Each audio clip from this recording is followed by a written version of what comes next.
Hey there guys, DMO73 here, bringing you the feature match for this week. With 7 Kings of the Land coming out this Friday, Josh and I decided to try out some proxied up decks using the cards from SKL. He is playing a very interesting Little Red Regalia deck that I'll talk about here in a little bit more in a second, and I am trying my first attempt at Mono Blue Pricia. So it's Sacred Beast kind of tempo, without any kind of fear of any kind of burn or anything like that. So so he uses a lot of blue for like spell-based draw power and stuff like that, but it is the Sacred Beasts because Pricia can pay any color for Sacred Beasts. So the other thing about Josh's deck, very interesting, is that it actually has 0 resonators. It is a 0 resonator deck. It is purely Little Red, and the goal is to try to be able to flip her every single turn. One clear problem against the deck that I'm playing is I run Cheshire Cats. So against Little Red, Cheshire Cat is fairly powerful because he can't ever kill it with Little Red's burn effect, and you're gonna see that in the match. It's gonna be something he has to get over, but it is still a very fun deck. So just still check it out, and I think you'll enjoy it. So he plays that Moon Incarnation spell, which lets him search for a moon from his deck, which again is his main kind of engine. And he grabs that Transparent Moon because he wants to make it so that if I have any special stones, they get locked down after I use them even once. So, however, I'm playing Mono Blue, so I don't have a ton of special stones, but again, still, it's just the way the decks are working. So I have that deep blue out on the field, as you see. That makes it so that I can pay blue to generate green or red. So I've already got my mana filtering, or my will filtering, kind of set up.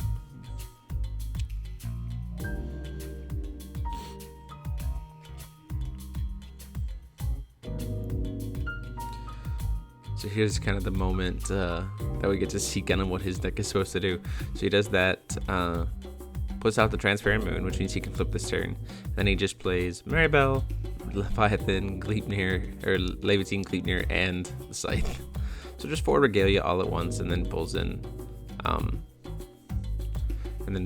a Little Red. So has to kill one of my Cheshires with the attack, get shuffled back in, and then he has to flip back over.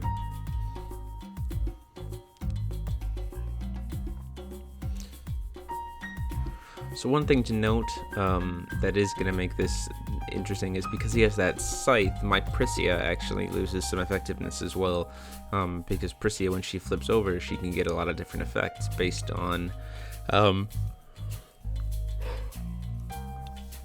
what attributes I control.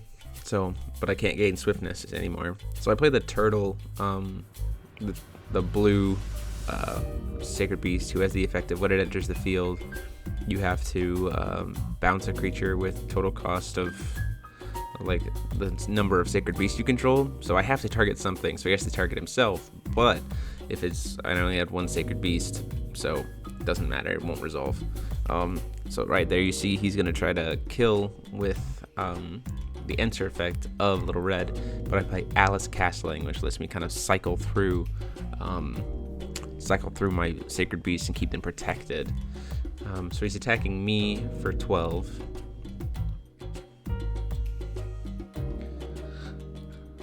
And so I'm deciding whether or not I want to just go ahead and take the damage. I'm trying to see if maybe even I can block with my Tiger and kill.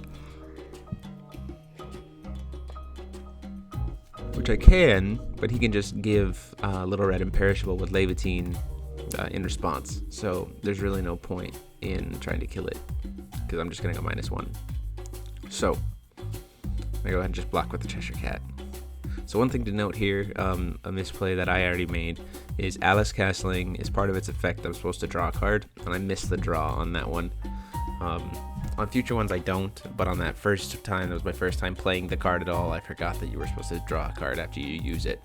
So just a heads up.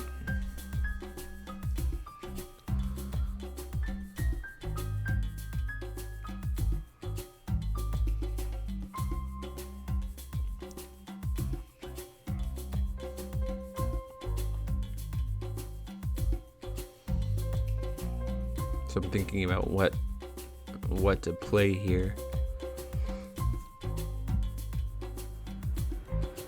Because I can play the turtle if I wanted to, but I think it's better to just put some aggression on board.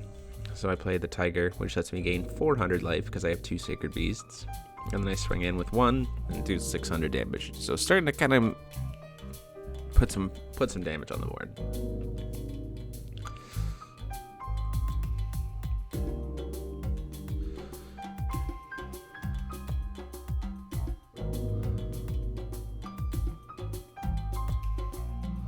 See that second Maribel come out.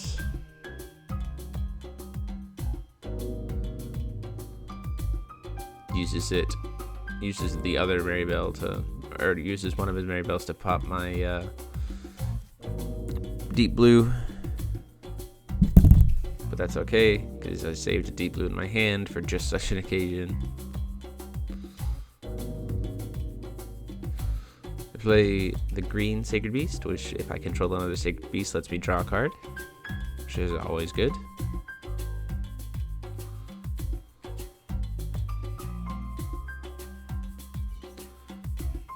Got my other deep blue. So I got my mana fixing back up, and I play Regalia, the Spirit of Yggdrasil, which protects my beasts during my opponent's turn. But primarily, it lets me quick cast my green resonators, which for this deck, I have genies in it.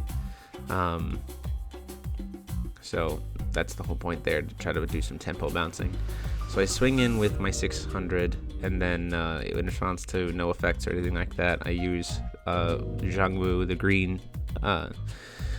the green Sacred Beast effect to pump all my other Sacred Beasts up by plus 200 for the turn. So I get 2 800 attacks in that turn.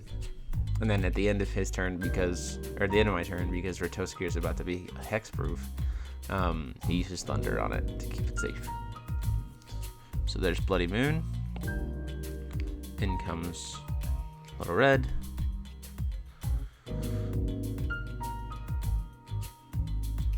Plays his last Scythe.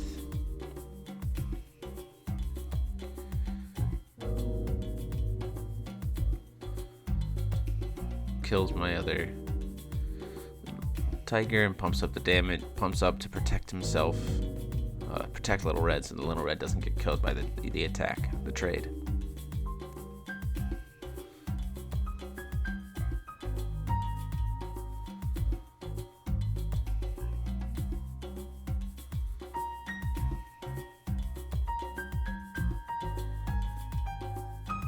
Thinking about what I want to do. I'm thinking about whether or not I want to tap for a stone with what I have in my hand, or whether I want to try to J activate. I decided to go ahead and call for the stone. So you see that Mood Start. The reason why Mood Start is there is because the whole point is if I can change the race of one of my creatures to a Sacred Beast, then I can pump up the Sacred Beast's kind of like benefit. So he's gonna use his Bloody Moon to pop my Mood Start anyway. But so I swing in with 8. Again with the turtle, I have 2 Sacred Beasts, so I target one of themselves, and the number of Sacred Beasts is lower than their total cost, so I don't have any mind. None of them bounce. And at that point, Josh just admits defeat. And next turn I was going to just do the ramping spell. So game 2, Josh will be going first.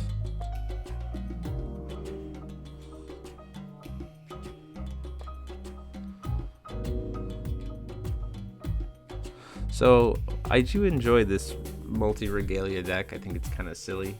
However, I do think that Little Red herself just needs some kind of support. So like I would even have thrown in like just a lot of 1-drop. Honestly I would have thrown in Campanellas.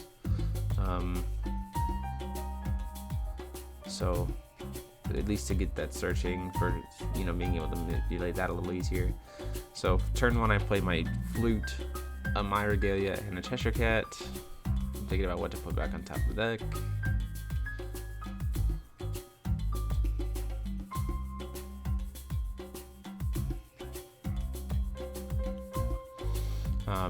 I would play like Campanellas and like 2-drop werewolves or were-rabbits, like just so that he has a small creature base.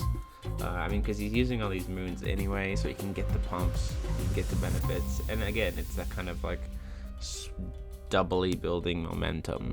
Like, you can use spells at the beginning to kind of keep it, to slow it down, but then you can also put creatures on the board and flip, you know. So just doing more stuff like that. So he passes his turn to me.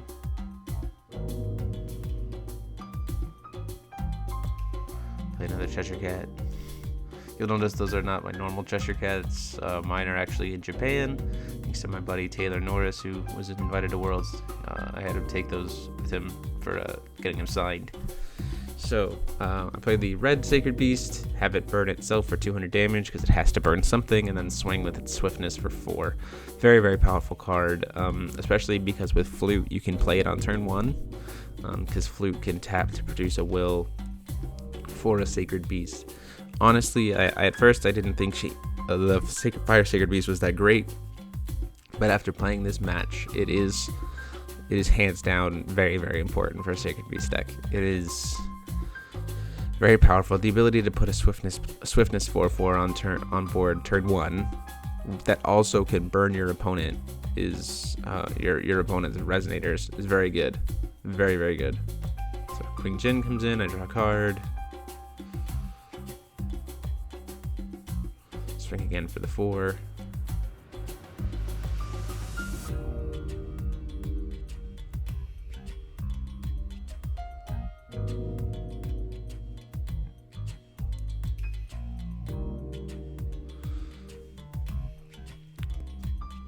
So again, I'm in a position here where with the Cheshire Cats, I'm in a position where it's gonna be hard for Josh to put damage onto me. Like, he'll be able to kill my creatures very easily with Little Red, but because of the fact that he doesn't have any other resonators to, like, you know, all of his damage has to come from Little Red.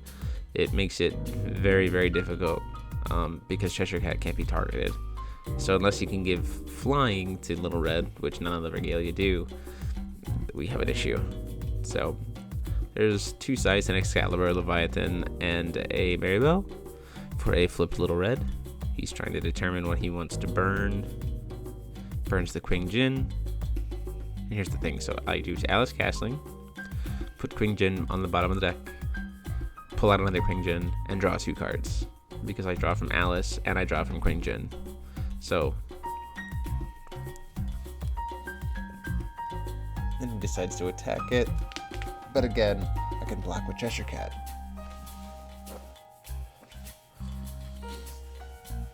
It's one of the very powerful things about the fact that, I mean, Cheshire Cat has always been a really solid card, and because of the way that Pricia operates in the same way that Grim does, you can't necessarily search for cats because you have no way of searching, but if the deck has so much draw power that you're just going to draw into them anyway, that it's pretty powerful. So now I have my Deep Blue on the board, so I can produce green.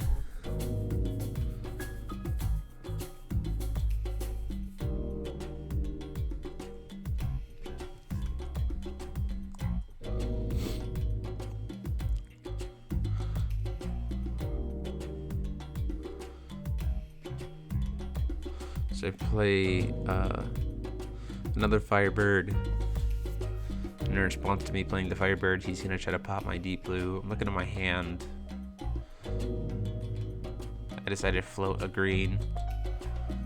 I have to burn the Queen Jin for 400 damage, which is okay, because it's just what it is. I used that one floated green will that I had before Maribel before Deep Blue got destroyed to put Ratoskier out. 800 damage from Queen Jin.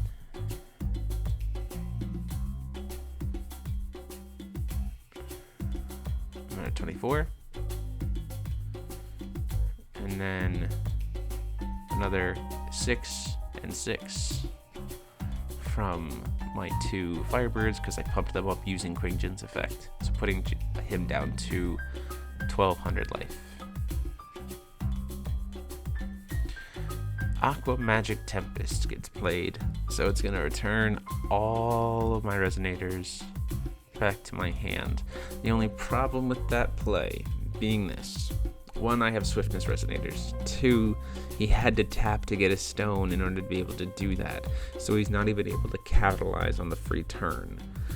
So all of this stuff's gonna get returned to my hand because it doesn't target.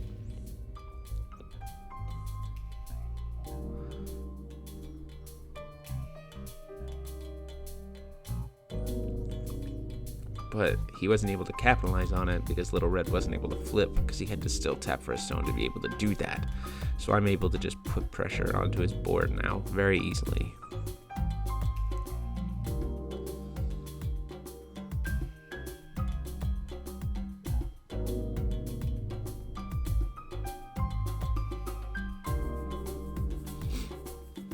So I have this full hand, I have Swiftness Resonators, but I can't play both of them because then one will die. I don't want that to happen.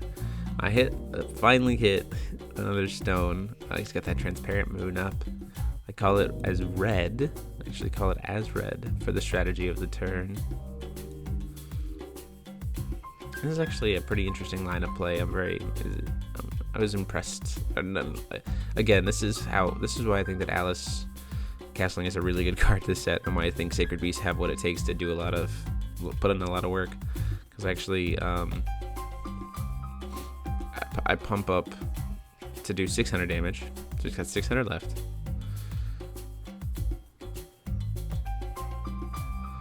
Play 1 to play my Alice Castling. So rather than pay 2 to put another one on board, I just castle, draw a card, and put the other one on board, putting him down to 200, and I still have those 2 left, so I'm able to play another Cheshire Cat and reset things.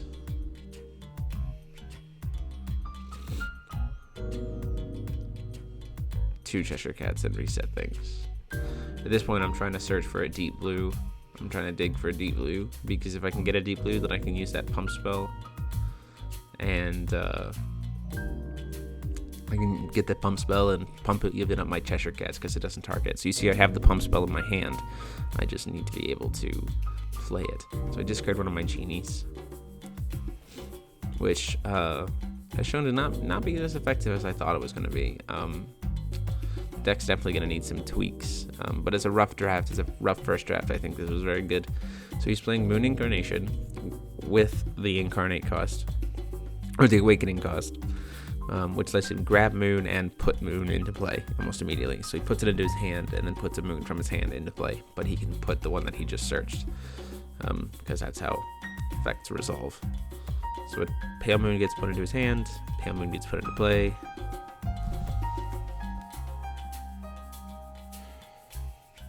Flips over, burns my Firebird.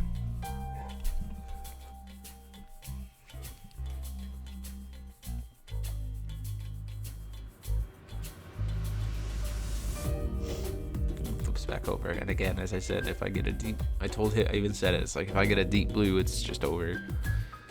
So he lets me go for the turn, I have to cut, lets me have it. Alas, I did not draw it into the deep blue, but still have a lot of potential for a lot of good stuff. Hit that Mood Start. You see that Little Red is not untapped because of that Transparent Moon, because it's a special magic stone.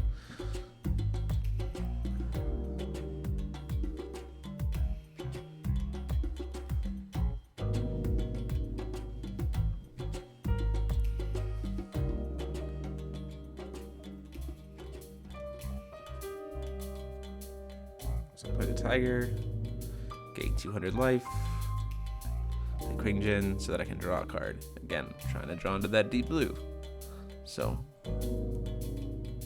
I'm also trying to put out more Resonators than he can deal with, because by doing that I also win, because he can kill at most 2 Resonators per turn. But when I have Cheshire Cat, it's hard for him to do that, even because I can protect one of them.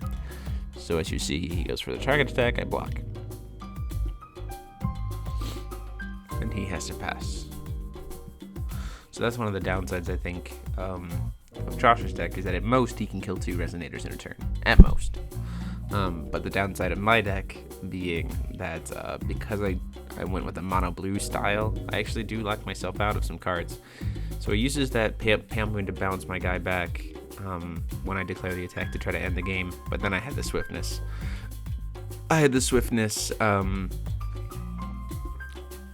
The Firebird Sacred Beast in my hand, so then after that, when he's all tapped out, I just play that and swing in for the last two. So there you have it, guys. That is this feature match for this week. Go ahead and like, comment, and subscribe. Tell me what you thought of the decks. Deck profiles this Saturday. Please go check out the Ruler School Kickstarter playmats. We're less than 600 away. And until next time, this is DMO73 signing off.